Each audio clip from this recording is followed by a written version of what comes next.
Finally, we've been waiting entirely too long for the wine list. Softly. Ice clicked. "I'm right here, sir," Marcus said. The man didn't look at him. He kept scrolling on his phone. Gold watch. White cuff. The kind of calm that came from knowing the room bent around you. "I ordered sparkling." "This is flat," the man said. He finally glanced up. His eyes moved slow. Measured. Then stopped on Marcus's face. "Ha," he added. "Figures." Marcus swallowed. The restaurant noise dimmed. Forks scraped. Someone laughed too loud across the room. The smell of garlic butter hung thick in the air. "I'll replace it," Marcus said. The man leaned back. Smiled. "You people always mess up the simple things," he said. Not angry. Casual. Like stating the weather. The table went quiet. A woman nearby looked down at her plate. A server passed by and didn't stop. The manager stayed behind the bar, polishing a glass that was already clean. Marcus felt heat crawl up his neck. His chest tightened, but his face stayed calm. He'd learned that part early. "I'll be right back," he said. As he turned, the man spoke again. Softer. Sharper. "And don't take too long. I don't want my food ruined too." Marcus paused. Behind him, the man added one last thing. A line meant only for him. "People like you don't last long in places like this." Marcus didn't turn around. But inside his jacket pocket, his phone vibrated. A reminder notification lit the screen. Inspection. Tonight. Confidential. Marcus stepped toward the kitchen. And the man at table 12 had no idea who was really being tested. Marcus had learned to read tables the way sailors read weather. Table 12 was a storm. The man sat alone in a corner booth, jacket draped over the seat like it owned the place. His phone rested face up beside his plate. Expensive. New. The kind people noticed without meaning to. Marcus approached with water refills. "Sparkling," the man said, without looking up. "Yes, sir." Marcus placed the glass carefully. No spill. No sound. The man took one sip. His face twisted. "This is flat." Marcus leaned in slightly. Smelled carbonation. It was fine. He knew it was. "I can." "You already did," the man cut in. "Wrong." A pause formed. "Heavy. Sticky." Marcus nodded. "I'll replace it." The man looked up then. Really looked. His eyes traveled slow. "Shoes. Pants. Shirt. Skin. He said. "You all wear the same thing here." Marcus kept his voice even. "Yes, sir." The man smiled. Thin. Convenient. A woman at the next table shifted in her chair.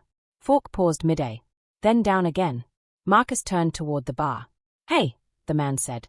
Marcus stopped. "Don't forget," the man added. "I'm in a hurry." "Yes, sir." At the bar, the manager, Tom, was watching. He always watched. Just enough to say later that he had seen something. Not enough to act. "Everything okay?" Tom asked. "Yes," Marcus said. Tom nodded. Looked relieved. Relief was cheap. Marcus returned with a new glass. The man didn't touch it. "Now my food's cold," he said. "I just brought it out," Marcus replied. "You're arguing," the man said calmly. "That's not your job." Marcus felt it then. The familiar pressure behind the eyes. The warning sign. "I apologize," he said. The man leaned back. Crossed his arms. "People don't know their place anymore," he said, loud enough for others to hear.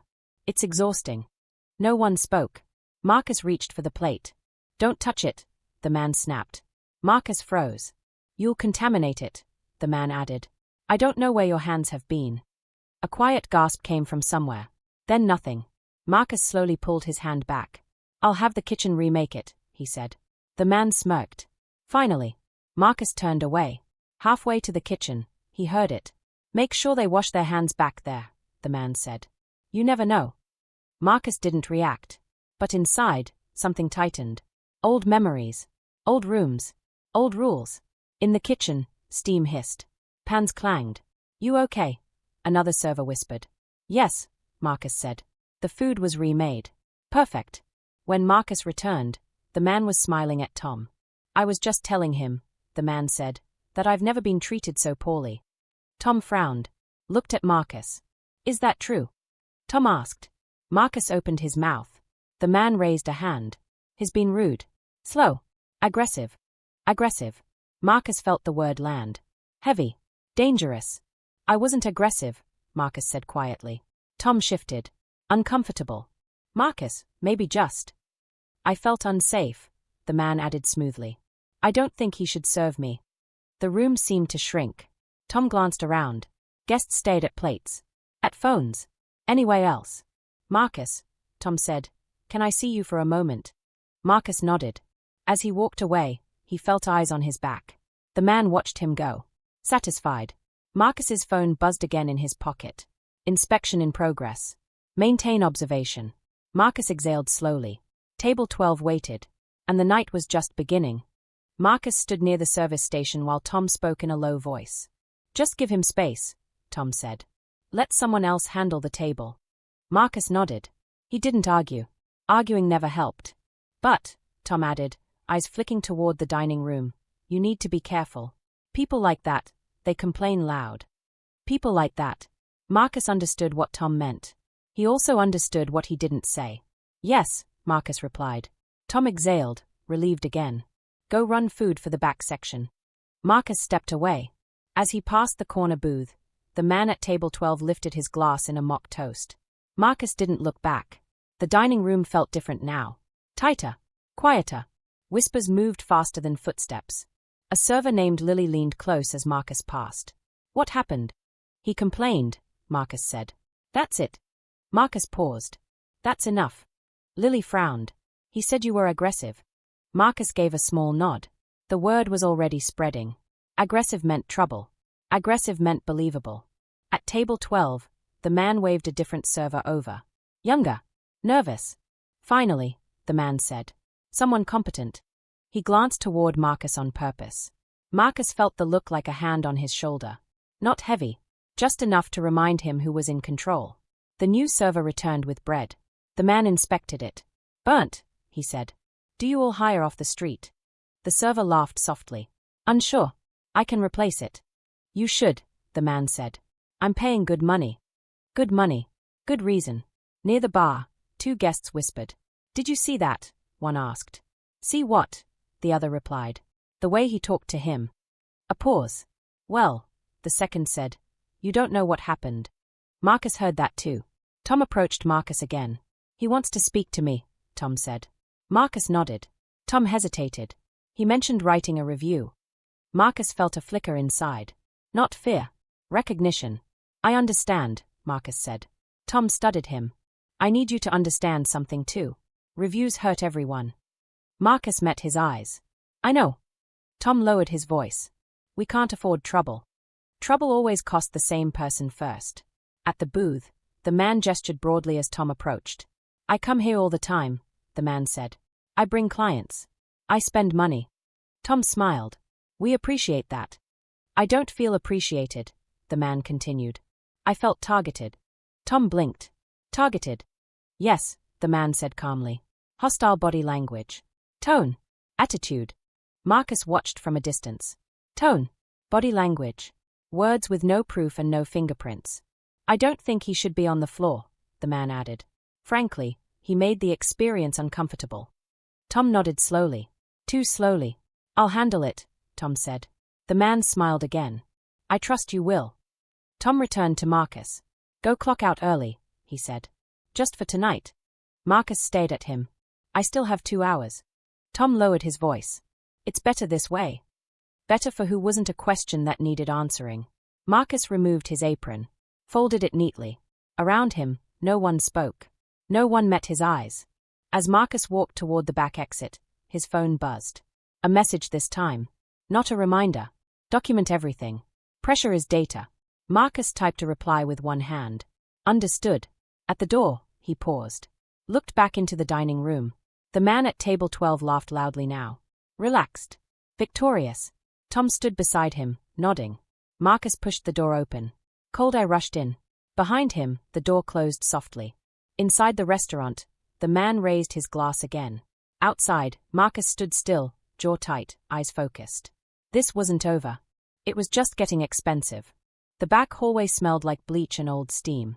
Marcus stood near the loading door, apron folded in his hands. The metal handle was cold. The kind of cold that lingered.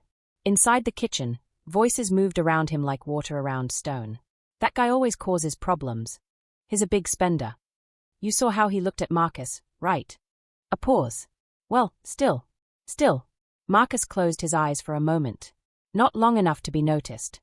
Long enough to breathe. He slipped the apron into his locker. Slow. Precise. He had learned to move carefully in places where mistakes were expensive. Lily appeared near the prep table. She didn't come all the way over. They sent you home, she asked. For tonight, Marcus said. That's not fair. Marcus gave a small shrug. Fair doesn't clock in.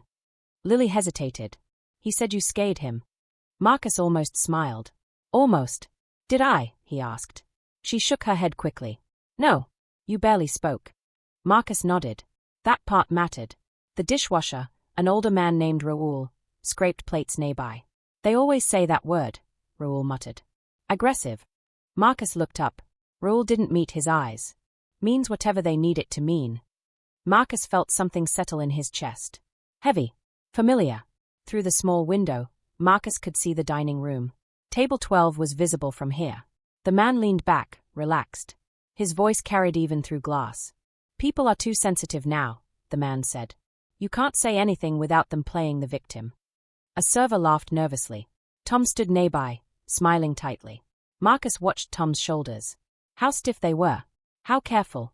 Fear wears uniforms too, Marcus thought. His phone vibrated again. Any witnesses engaging? Marcus typed. Passive silence. Staff complicit through fear. Guest emboldened. He slipped the phone away. Two cooks spoke near the grill. Did you hear? One said. The guy threatened a lawsuit. For what? Discrimination, the cook scoffed. Can you believe that? Marcus exhaled slowly. Discrimination. Turned inside out. Used like a shield. Tom stepped into the kitchen. His voice dropped instantly.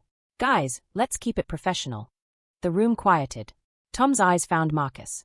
Marcus, he said. Can we talk? They stepped into the storage room. Boxes stacked high. Labels peeling. Tom rubbed his face. His escalating. Marcus waited. He says he felt profiled. Tom continued. That you singled him out.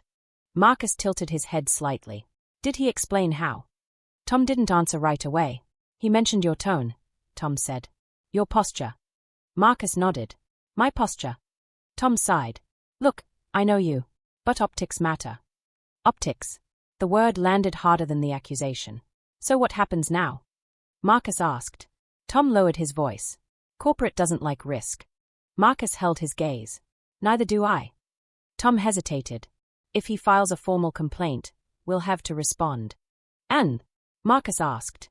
And you'll be part of it. Marcus felt the edge now. Sharp. Close. Am I being written up? He asked. Tom shook his head quickly. No. Not yet. Not yet. The door opened suddenly. The man from table 12 stood there. I hope I'm not interrupting, he said. Tom stiffened. Sir, this area is. I just wanted to see where my food comes from, the man said, smiling. His eyes landed on Marcus. Oh, he added. You're still here. Marcus met his gaze. Calm. Steady. Yes, Marcus said. The man laughed softly. Good. I'd hate to think you were avoiding responsibility. Tom shifted uncomfortably. The man stepped closer. Not touching. Just close enough. You know, the man said, lowering his voice, places like this survive on reputation. Marcus didn't respond. And people like me, the man continued, decide what gets said. Marcus felt the threat settle into the room. I'm sure, Marcus said evenly. The man's smile faded for half a second. Just enough. I'll be watching, the man said. Then he turned and left. The storage room felt smaller after. Tom exhaled. You see what I'm dealing with? Marcus nodded. I do. Tom rubbed his hands together. I need you to understand, this isn't personal. Marcus looked at him. Really looked. It never is, Marcus said. His phone vibrated again. Threat confirmed. Escalation noted. Continue observation. Marcus straightened. Tom, he said, I'll cooperate with whatever process you need. Tom looked relieved. Thank you. Marcus picked up his jacket. As he walked out the back door, the noise of the kitchen swallowed itself behind him. Outside, the night air was sharp. Marcus didn't flinch. Pressure always revealed structure. And this place was cracking. Marcus didn't go home. He sat in his car across the street, engine off, lights dark. The restaurant glowed through the windshield. Warm. Inviting. False. Through the glass, he watched the man at table 12 stand to leave. Confident. Unbothered. He shook Tom's hand like an equal. Like a partner. Marcus noted the time. He typed on his phone. Subject exits without consequence. Staff appeasement observed. Pattern emerging. He slipped the phone away as the man stepped outside. The man paused near the valet stand. Took a call. Yes, he said, voice sharp with satisfaction. Handled. Marcus caught the smile. The next evening, Marcus returned to work. Same uniform. Same calm. Different air. Tom avoided his eyes at first. Lily didn't. She gave him a tight smile. His back, she whispered. Marcus nodded. He already knew. Table 12 again. The man looked up as Marcus passed. Well, the man said. They didn't fire you. Marcus stopped. No, sir. Good, the man replied. Second chances are important. Marcus felt the insult slide under the words. This time, the man brought company. 2 men in tailored jackets. Loud voices. Easy laughter. Best place in town, the man said. As long as you get the right service. One of the men glanced at Marcus. That him? Marcus held still. That's him, the man confirmed. Marcus felt the shift. The room leaned in without realizing it. Orders came fast. Interruptions faster. No, not that. I said medium, not whatever this is. Do you even write things down? Marcus responded evenly. Clean. Controlled. The man shook his head. Unbelievable. At another table, a woman watched. Younger. Alert. Her eyes didn't look away this time. Marcus noticed her notice. In the kitchen, Lily whispered. Why is he doing this? Marcus answered quietly. Because he can. She bit her lip. Everyone sees it. Seeing isn't acting, Marcus said. When Marcus returned with drinks, the man leaned forward. You nervous? He asked. No, Marcus replied. You look nervous. I'm not. The man smiled. Funny. Most people get nervous when they know they are being evaluated. Marcus paused. Just long enough. Evaluated by whom? He asked. The man waved a hand. By people who matter. Marcus nodded slowly. Understood. But inside, something clicked. That word again. Evaluation. The man's guest laughed. Relax, man. It's just dinner. The man didn't laugh back. No, he said. It's standards. Marcus wrote that down later. Near the bar, the woman from earlier spoke to Tom. I want to say something, she said quietly. About that table. Tom stiffened. Is there a problem? She lowered her voice. The way he's treating your staff. Especially that server. Tom glanced toward Marcus. Then away. I'll handle it, Tom said. She didn't look convinced. The man raised his voice suddenly. This is ridiculous, he said. How hard is it to get service right? The room went quiet. Marcus stood straight. What can I fix, sir? The man leaned back. Your attitude. Marcus felt the weight of eyes again. I'm here to help, Marcus said. The man laughed. That's not what it feels like. There it was. Feeling over fact. After the rush, Marcus stood by the service station. His phone vibrated. Multiple incidents logged. Similar language. Same target. Pattern confirmed. Marcus typed back. Agreed. Escalation public. Witnesses present. Across the room, the man watched him type. What are you writing? The man called out. Marcus looked up. Notes. About me? The man asked, smiling. Marcus met his eyes. About the service. The man's smile faded. Careful, he said. People don't like being documented. Marcus felt calm settle in deeper.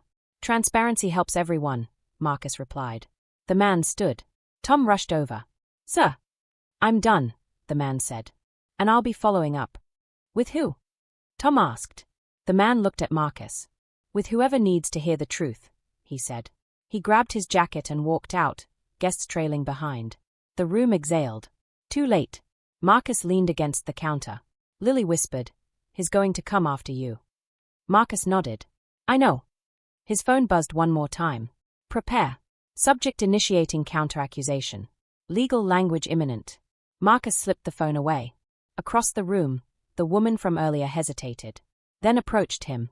I saw everything, she said quietly. Marcus looked at her. And? He asked. She straightened. I won't stay silent. Marcus felt the night tilt. Finally. But silence had already done its damage. And the man from table 12 was about to make his next move. The review went live the next morning. Not public. Not yet. Marcus sat at a small table near the window, coffee untouched, phone face up. The message had come through just after sunrise. Draft review submitted. Holding for corroboration. Marcus reread it slowly. Every word was clean. Neutral. Clinical. No emotion. No accusation without support. He looked up at the street outside. People walked past the restaurant like nothing had happened. Deliveries arrived. Chairs scraped. The world moved on. Inside, damage stayed. By noon, the call came. Marcus, Tom said over the phone. His voice sounded thinner than usual. Corporate wants to talk. Marcus closed his eyes briefly. About what? Tom hesitated. A complaint. Marcus waited. A serious one, Tom added. The guest from table 12. Marcus felt no surprise. Only confirmation. When? Marcus asked. Today, Tom said. They want a statement. Marcus glanced at his phone. Counter-narrative initiated. Expect distortions. I'll be there, Marcus said. The office smelled like printer ink and stale air. 2 corporate representatives sat across from Marcus. One man. One woman. Both smiling too carefully. Thank you for coming in, the woman said. We value transparency. Marcus nodded. The man leaned forward. We received an allegation that you targeted a guest based on his appearance. Marcus kept his face neutral. That's incorrect. The woman tapped her tablet. He described repeated hostility. Can you give an example? Marcus asked. She glanced down. He mentioned tone. Marcus nodded slowly. Did he mention calling me aggressive? The man blinked. Yes. Marcus waited. And did he mention making comments about my place? Marcus asked. The two exchanged a look. No, the woman said. He did not. Marcus absorbed that. Did he mention snapping his fingers at me? Marcus continued. Silence. Did he mention implying contamination? Marcus asked. The man shifted. Those details weren't included. Marcus leaned back slightly. That's interesting, he said. The woman smiled tightly. Do you have witnesses? Yes, Marcus replied. Several. The man raised his eyebrows. Why didn't they speak up? Marcus met his eyes.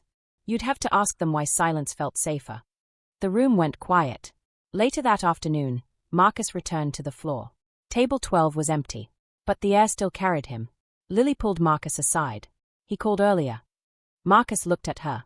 What did he say? That he's writing a review, she whispered. A big one. Marcus nodded. He already did. Lily frowned. What? Marcus didn't explain. At the bar, Tom stayed at his phone. Marcus, he said. Corporate's nervous. Marcus nodded.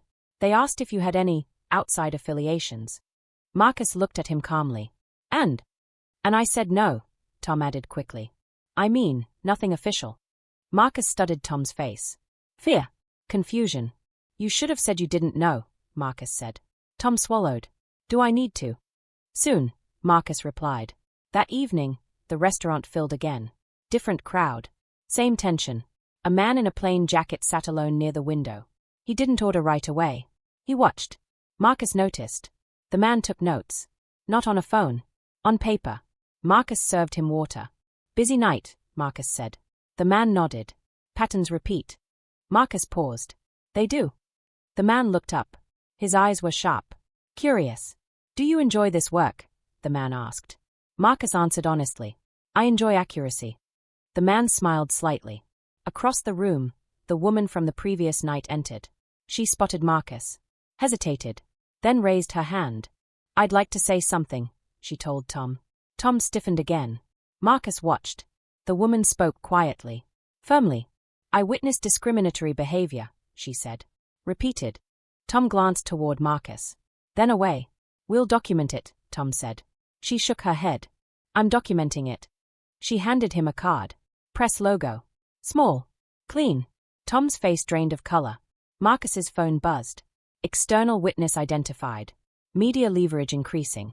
Marcus typed back. Proceed cautiously. At that moment, the man from table 12 walked back in. Unannounced. Smiling. I forgot something, he said loudly. The room froze. His eyes locked on Marcus. There you are, he said. Still taking notes? Marcus met his gaze. Yes, Marcus said. The man's smile sharpened. Good. He stepped closer. Lowered his voice. Because when this is over, the man said, you won't be working anywhere worth reviewing. Marcus didn't blink. Behind the man, the journalist watched. And for the first time, the power in the room shifted, just slightly. Enough to be dangerous. The external reviewer arrived just after 9. No announcement. No uniform. Just a woman in a grey coat who didn't rush and didn't smile. She stood near the entrance and took in the room like it was evidence. The man from table 12 noticed her late. That was the first mistake. Tom approached her quickly. Too quickly. Thank you for coming, Tom said. She nodded once. I'm here to observe. Her eyes moved past him. Landed on Marcus. Marcus met her gaze. Calm. Ready. The man stepped forward. I assume you're here about me. She looked at him. Just long enough. I'm here about conduct, she said. The word hung in the air. They didn't sit in the office. She chose a table in the open. Center of the room. Visible. Transparency, she said, echoing the journalist. The journalist sat nearby, notebook open. Silent now. Focused. The reviewer gestured to Marcus. Start from the beginning. Marcus spoke plainly. No emotion added. No details missing. He described the snapping fingers. The comments. The word aggressive.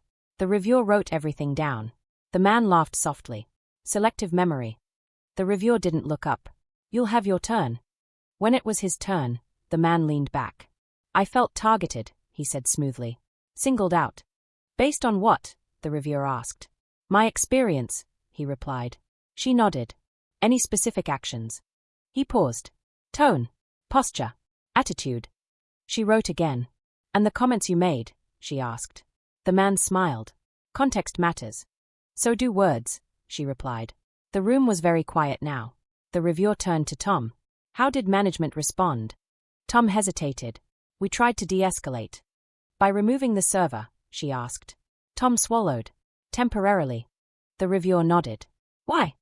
Tom didn't answer fast enough. A guest stood. Raoul, the dishwasher, surprising everyone. I heard him, Raoul said. Every night. The man turned sharply. Who asked you? The reviewer raised a hand. I did. Raoul cleared his throat. He talked down to him. Like he wasn't human. The man scoffed. This is ridiculous. Another voice spoke. Lily. He wasn't aggressive, she said. He was calm. Too calm. The reviewer looked up. Too calm. Lily nodded. Like he knew this would happen. The man's eyes snapped back to Marcus. What is that supposed to mean? He demanded. Marcus stayed silent. The reviewer leaned forward. I'd like to see the review draft. The man froze. What review? The journalist slid her phone across the table. The reviewer read. Slowly. Her expression didn't change, but something hardened behind her eyes. This is thorough, she said. The man laughed. Anyone can write fiction. Marcus spoke then. There are timestamps. The reviewer looked at him. From where? Marcus took a breath. From an independent evaluation process, he said. The man's smile vanished. What process? He asked sharply. Marcus met his gaze. One you weren't aware of. The reviewer straightened. Marcus Reed, she said. You're not just a server. Marcus didn't deny it. I'm part of a contracted assessment team, he said. My role is to evaluate workplace conduct under pressure. The room shifted. Hard. The man stood abruptly. This is entrapment. The reviewer shook her head. No. This is observation. The journalist's pen flew. Tom looked like he might faint. You lied, the man said, pointing at Marcus.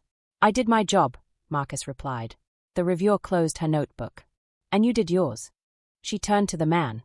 Your behavior meets the threshold for discriminatory conduct. The man laughed, high and brittle. You can't prove intent. She nodded. Intent isn't required. Silence crushed the room. The reviewer stood. Effective immediately, this establishment will be placed under formal review. Tom's mouth opened. Closed. The reviewer continued. Staff training. Policy changes. Management accountability. She looked at Marcus. And protection for whistleblowers. The man backed away slowly. This isn't over, he said. The reviewer met his eyes. For you, it is. Security arrived quietly. Professional. Firm. The man was escorted toward the door. As he passed Marcus, he hissed, "You ruined this place." Marcus answered softly, "No, you exposed it." The door closed behind him. The room exhaled, long and deep. But justice never arrived without cost. Marcus felt it settle in his chest. Heavy, necessary, and not finished yet. The restaurant didn't close that night. It stayed open, lights on, doors unlocked, like nothing had happened. But everything had. Tom sat alone at the bar, staring at a glass he hadn't touched. His shoulders sagged now. No audience. No script. Marcus stood near the window, watching police lights fade down the street. They hadn't been there for the man. Not officially. Still, the image lingered. The reviewer spoke quietly with the journalist near the entrance. "This won't be quick," the reviewer said. "Change never is." The journalist nodded. "But it's visible now." "That's the point," the reviewer replied. Corporate didn't wait until morning. An email hit every manager's inbox within the hour. Formal language. Clear directives. No warmth. Marcus watched Tom read it. Line by line. His face drained again. "They are suspending floor authority," Tom said finally. "Mine." Marcus didn't react. "They are bringing in oversight," Tom continued. "Training. Audits." He swallowed. "They want statements. Written." Marcus nodded. "That's fair." Tom laughed weakly. "Is it?" Marcus looked at him. "It's necessary." Lily sat at a table nearby, hands wrapped around a mug. "I thought I was brave," she said quietly. "Turns out I was just lucky." Marcus sat across from her. "Bravery shows up late sometimes." She looked up. "Will you be okay?" Marcus considered the question. "Yes," he said. "Eventually." The next day, the review went public. Not sensational. Not loud. Precise. It outlined patterns. Language. Silence. Management response. No names were dragged. No insults thrown. Facts did the work. By noon, reservations dropped. By evening, apologies appeared online. By night, the owner released a statement. "We are listening." Marcus read it twice. Listening had come late. The man from table 12 tried to respond. His post was long. Defensive. Angry. It didn't land. Screenshots followed. Witness comments. Threads unraveling his story. By the end of the week, his account went private. Influence evaporated quietly. Marcus returned to the restaurant one last time. Not in uniform. He walked through the dining room slowly. Tables reset. Walls unchanged. Lily waved. Raoul nodded. Tom stood near the office door. "I should have stopped it," Tom said. Marcus met his eyes. "You can start now." Tom nodded once. "I will." Marcus believed him. Enough. Outside, the journalist waited. "You didn't have to stay anonymous," she said. Marcus shrugged. "The story isn't me." She smiled. "It never is." She extended her hand. "Thank you." Marcus shook it. As he walked away, his phone vibrated. Assessment complete. Recommendations accepted. Marcus typed back. Then it mattered. He slipped the phone into his pocket. Behind him, the restaurant door closed. Ahead of him, the street opened. Justice didn't feel loud. It felt tired. Earned. Heavy in the chest. And still incomplete. The quiet came later. Not that night. Not even that week.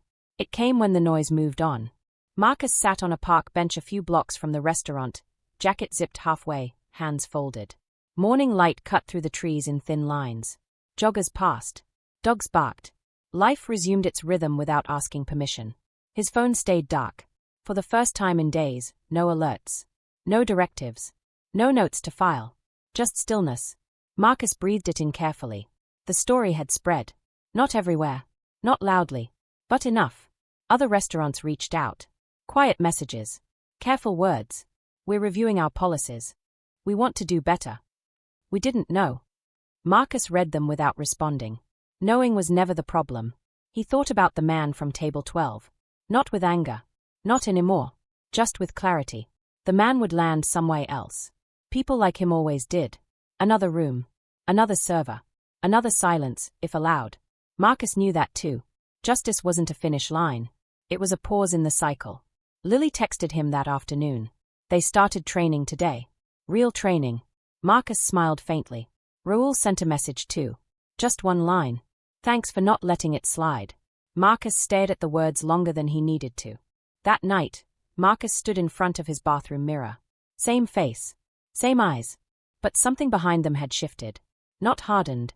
Not closed. Sharper. He touched the spot on his wrist where his watch usually Saturday. Habit. Memory. Pressure left marks even when it didn't leave bruises. People asked him later how it felt. He never gave the answer they wanted. It didn't feel like winning. It felt like holding your breath underwater, then finally breaking the surface. Relief came first, then exhaustion, then a quiet grief for every moment that hadn't been documented, every voice that never got a review. Marcus knew there would be another table 12 somewhere, another man who mistook money for immunity, another room waiting to see who would speak. He also knew this. Silence was a choice. So was attention. As the sun dipped behind the buildings, Marcus stood and walked toward the street. Tomorrow, there would be another assignment. Another place. Another test. Not of service. Of humanity. Marcus stepped forward. The city swallowed him back into its noise. But this time, something remained. Not revenge. Not victory. Accountability. And the quiet understanding that even when justice is soft, even when it costs more than it gives, it still matters that someone stood still long enough to write it down.